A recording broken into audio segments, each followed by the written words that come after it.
final talk of the day, Dr. Chris Ashton, who's from the Indian Runner Duck Club. So this is from Sheppy's more exhibition poultry side of interests. Chris originally has a PhD in geology. I don't think I'm much mistaken in saying that, but moved on to poultry breeding and the genetics of duck colours. So I will just find the. Is that your memory stick, Chris? Yeah. Yeah. So we'll sort that out.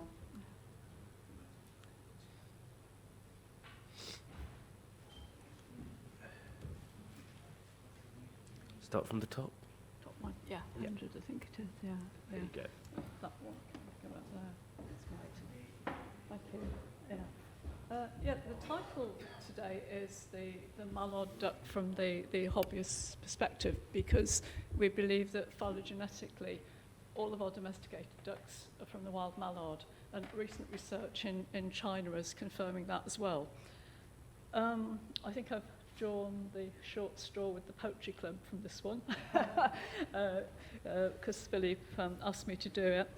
And the Indian runner duck itself is not a rare breed. It is fantastically popular at the moment. It has quite a lot of exhibitors. People have gone mad about keeping it as a backyard duck, which is sometimes a bit unfortunate for the duck. And it's also used as a working bird. You may have noticed that vineyards in South Africa, and I think even in Canada, there is one, are using runners as pest control. And they could probably be used in agriculture for pest control, certainly for organic farming. And they are used in permaculture systems as well, very effectively. When Mike and I started to keep waterfowl in the 1980s, we actually started off with Brecking buffs and trout Indian runners. So we've had these birds for quite some time. But I know when we started off, we were quite happy with Brecking buffs, we were quite happy with trout Indian runners, but there was an awful lot of duck breeds, like this one up here, called the Buff Orpington, which was actually quite rare, and it is on the rare breeds list. And there were one or two other breeds which cropped up with British names, such as the Apricot Ranger and the Magpie, and you probably all heard of the Khaki Campbell, but nobody could actually tell us a great deal about them. In some cases, they look rather similar. It was just the colour that was different. And even the duck experts got rather confused around about 1982, because there also cropped up a Welsh Harlequin.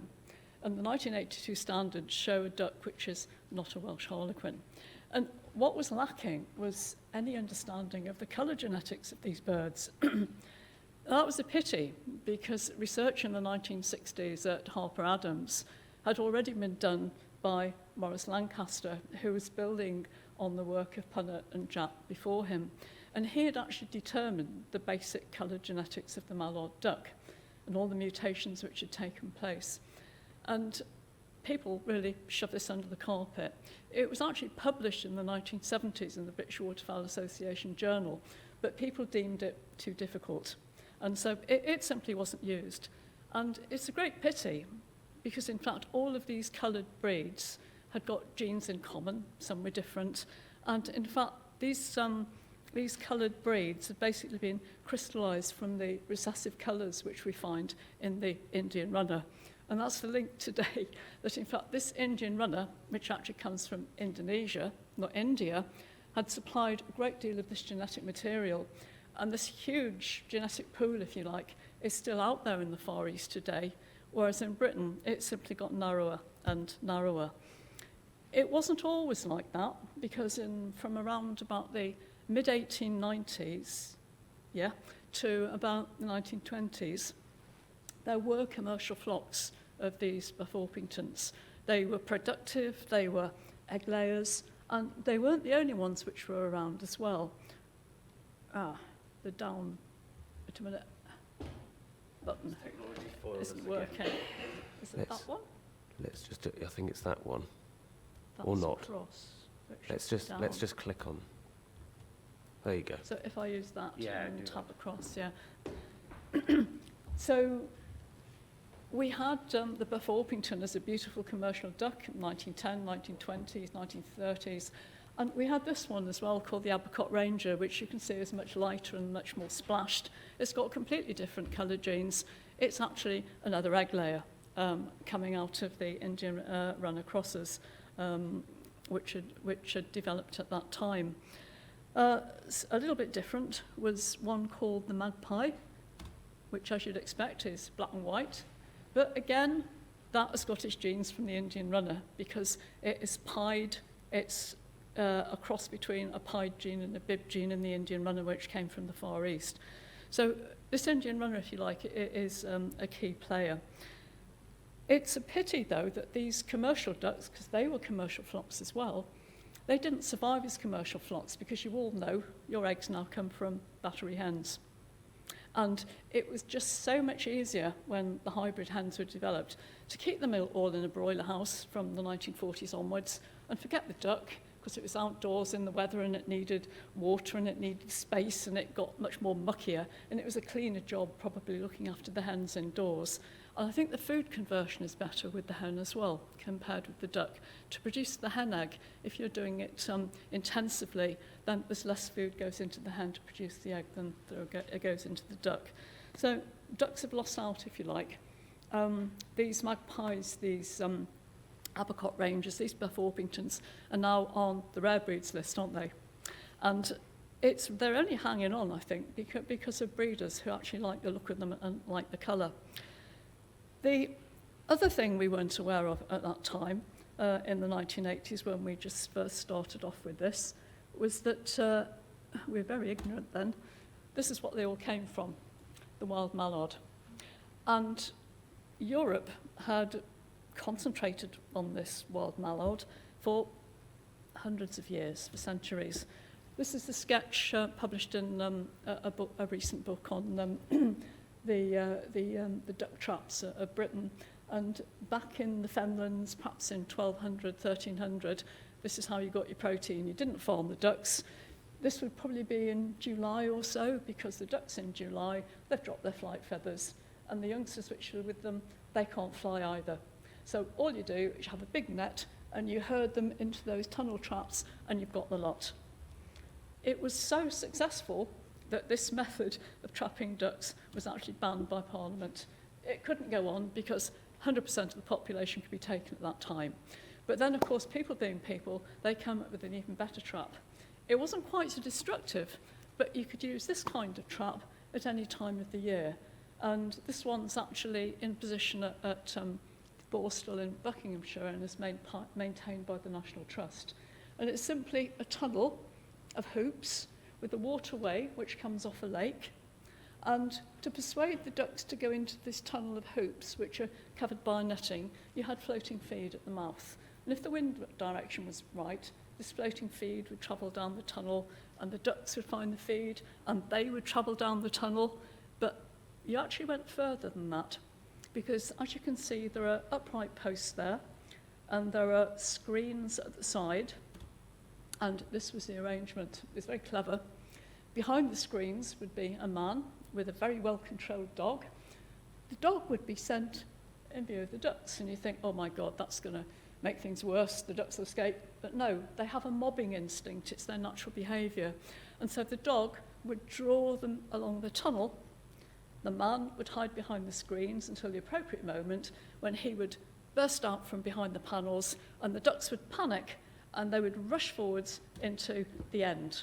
And the end, as you can see, is very, very narrow. It's about 2 feet in diameter. And this sketch from Nolan, published in the 1850s, gives you the idea that, in fact, a lot of Britain's duck meat, and it could be wild geese and wild ducks as well, actually came from these decoy traps. So what's the point in farming ducks? There isn't any. You can harvest them from the wild while your human population is fairly low. These fed London, and you know the Aylesbury industry was developing. Mike will tell you about that. But the main focus in Britain was on the wild mallard. So not much development of ducks. You've got all these wild mallards to eat. So our duck breeds actually come from the Far East. This is a sketch by Harrison Weir in 1902, and he's drawn a white Pekin which came from China. Why did they do that? Well, the population in the Far East was rather different from ours. It was denser. And to feed a dense population, the cereal that you grow is rice. If you have irrigated paddy rice, it feeds more people per hectare than wheat or maize or oats or anything else. And it fed the population. Also, the duck fits in with paddy rice culture, and that is the real reason why most of our ducks come from the Far East. The Chinese developed a large white Pekin duck, and we know they've been doing this for, let's say, 3,000 years, judging by archaeological evidence. In fact, we saw a clay model duck, I think, at the V&A yesterday, which was dated about 200 AD. So what we have in China is these white Pekin ducks are developed by the Ming dynasty, which is about 1300 to 1600, when in Britain we didn't have them. We were just hunting the wild mallards. But the real work on the ducks actually comes from Indonesia. And the focus there wasn't on the meat, although they did eat the eggs in China obviously as well. The focus in Indonesia was on eggs. So they didn't go for big fat white table birds. They didn't bother about the colour, because the paddy fields were the place to take your ducks to rear them. If you put ducks in paddy fields, you can put them in the paddy field even when the rice has only been growing for 20 days old as a seedling, and the ducks won't kill it off. Apparently they don't like it very much, it's high in silica. But they will eat the weeds, and what they will do is they'll feed themselves, because they'll paddle in the mud for all the invertebrates, and they will eat all the pests. And that was why they were key to the evolution of the duck in Indonesia. Everybody loved them. Everybody had them in the paddy fields. They paddle in the mud, they reduce the methane emissions, they actually make the rice grow better, and when the rice comes up to being harvested and a bit of rice is spilt, well, the ducks eat that as well. And you don't have to feed them much. So you can eat them, but the females, they're going to provide you with loads of eggs. So these are the traditional ducks of the paddy fields of the Far East. They're still there today. We'll just have a look at how they evolved, first of all. We've got evidence that this was going on from around 800 to 900 AD. So over 1,000 years ago, at temple sites in Java, this is actually Borobudur, which is a World Heritage Site, there are carvings of ducks in the basal stones of Borobudur.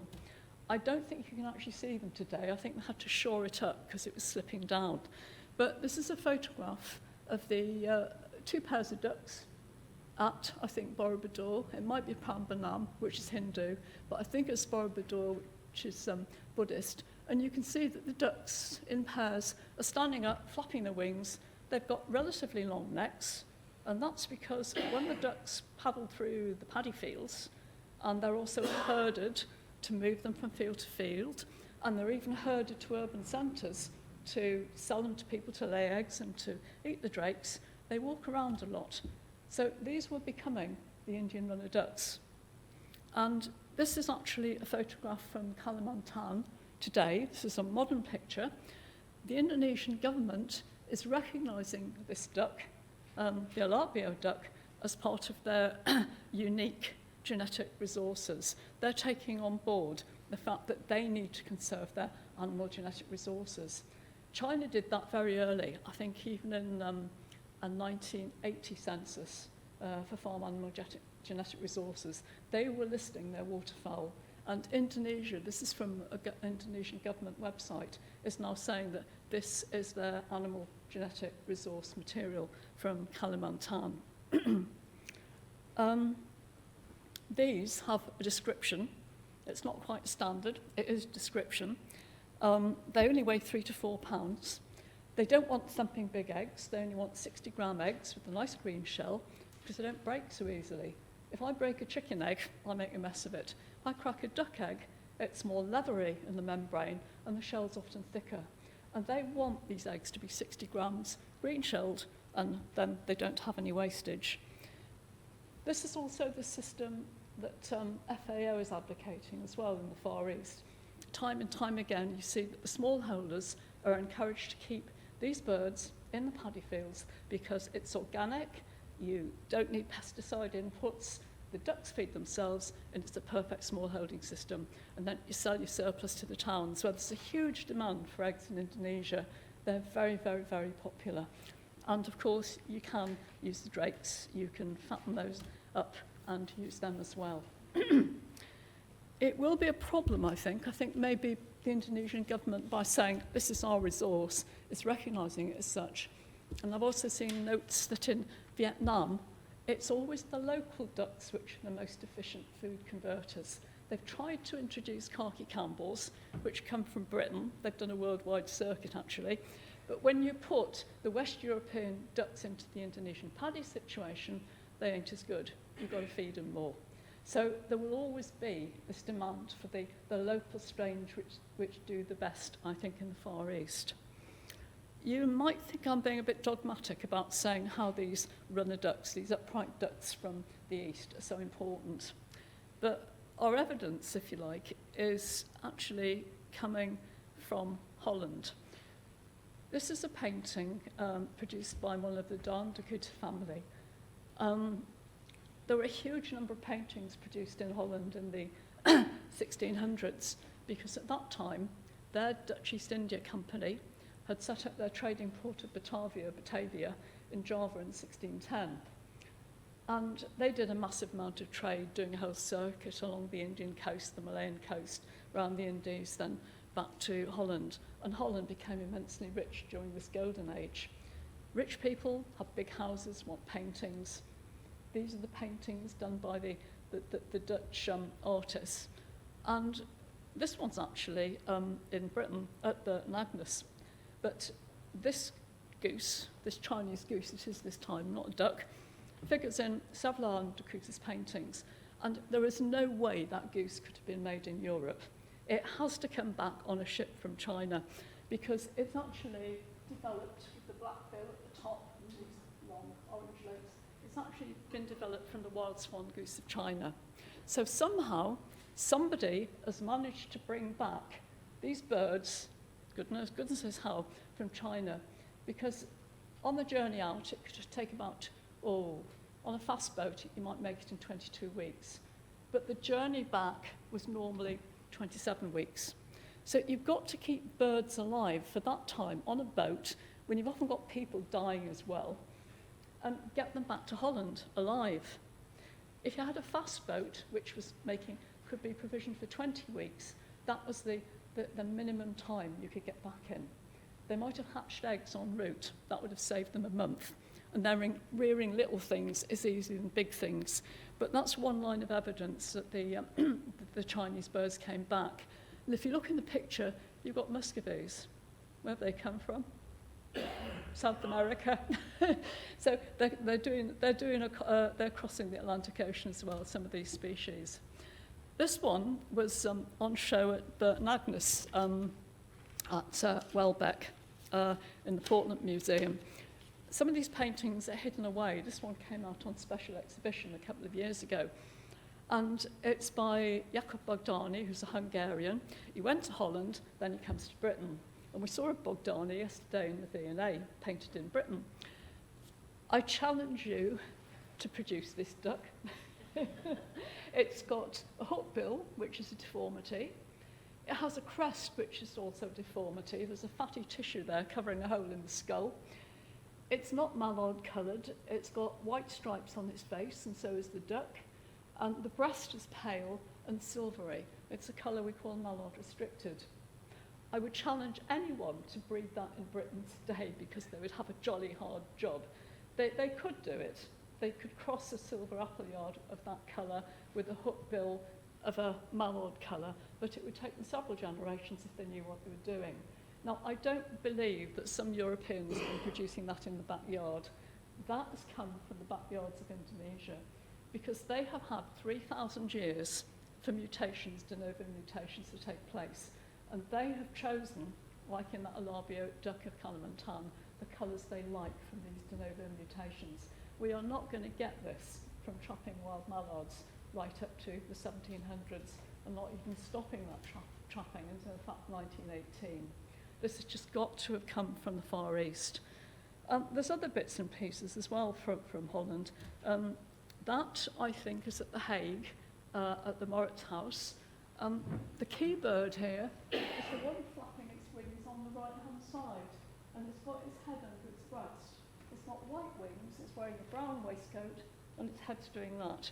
That's what we now call a fawn and white Indian runner. That is not made in Holland. It just can't be.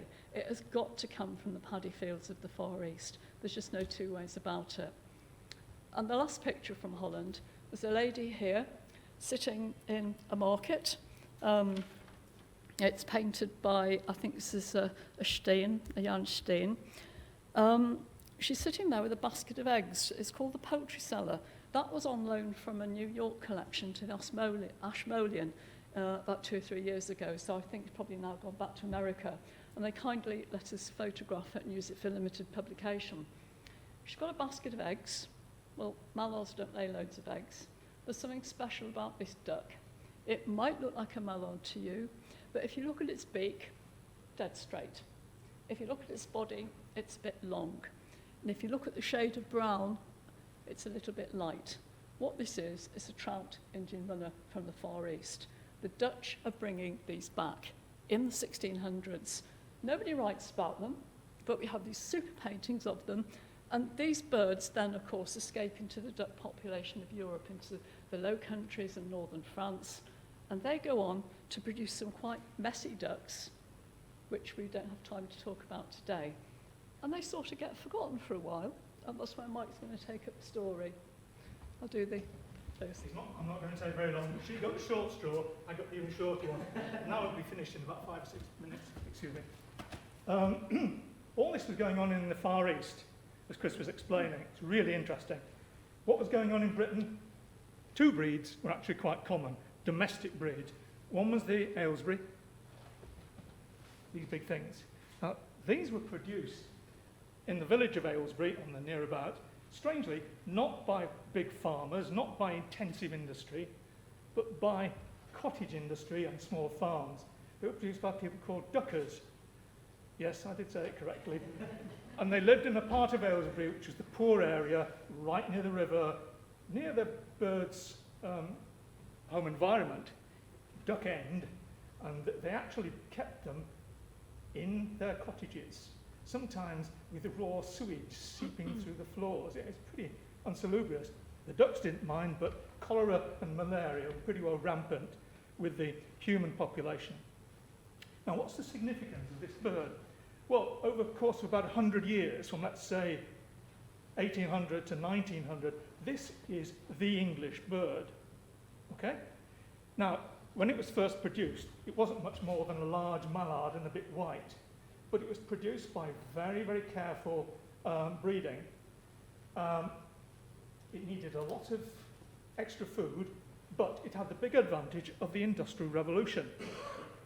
Now, 1760 to about 1830, when the Industrial Revolution took place in Great Britain, it wasn't just technological change, it was a huge demographic change. The population of London rocketed, and also the people in London became quite rich. And by 1894, you could buy an 8-week-old duckling, or 2 ducklings, and they'd sell for 16 shillings in February. 16 shillings is a huge amount of money. I don't think my grandfather or great-grandfather even earned that much in a week. But they were bred quickly, they were shipped out dead in crates, either by coach or later by trains, and they had a prime market. There was another one. Have you got the next picture? This one is a French version. It's almost the same bird if you look at it. It's got the shape.